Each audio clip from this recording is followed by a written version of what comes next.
جو لوگ اللہ سے انکار کرتے ہیں ہم ان کے گھروں کی چھتیں چاندی کی بنا دیتے اور سیڑھیاں بھی جن پر وہ چڑھتے، اور ان کے گھروں کے دروازے بھی اور تخت بھی جن پر تکیہ لگاتے ہیں، اور یہ سب چیزیں سونے کی بھی بنا دیتے،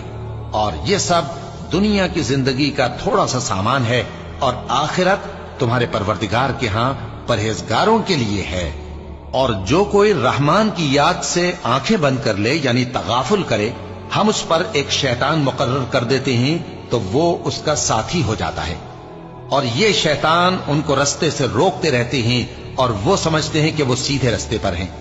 یہاں تک کہ جب وہ ہمارے پاس آئے گا تو اس شیطان سے کہے گا کہ کاش مجھ میں اور تجھ میں مشرق و مغرب کا فاصلہ ہوتا، تو برا ساتھی ہے۔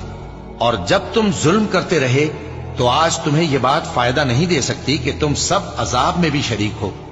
تو کیا تم بہرے کو سنا سکتے ہو یا اندھے کو رستہ دکھا سکتے ہو، اور جو کھلی گمراہی میں ہو اسے راہ راست پر لا سکتے ہو؟ پھر اے پیغمبر، اگر ہم تم کو وفات دے کر اٹھا لیں تو بھی ان لوگوں سے تو ہم انتقام لے کر رہیں گے، یا تمہاری زندگی ہی میں تمہیں وہ عذاب دکھا دیں گے جس کا ہم نے ان سے وعدہ کیا ہے، کیونکہ ہم ان پر قابو رکھتے ہیں۔ پس تمہاری طرف جو وحی کی گئی ہے اس پر مضبوطی سے جمے رہو، بے شک تم سیدھے رستے پر ہو، اور یہ قرآن تمہارے لیے اور تمہاری قوم کے لیے نصیحت ہے، اور لوگوں تم سے ضرور عنقریب پرسش ہوگی۔ اور اے نبی،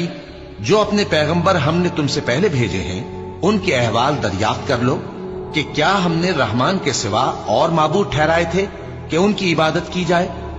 اور ہم نے موسیٰ کو اپنی نشانیاں دے کر فرعون اور اس کے درباریوں کی طرف بھیجا،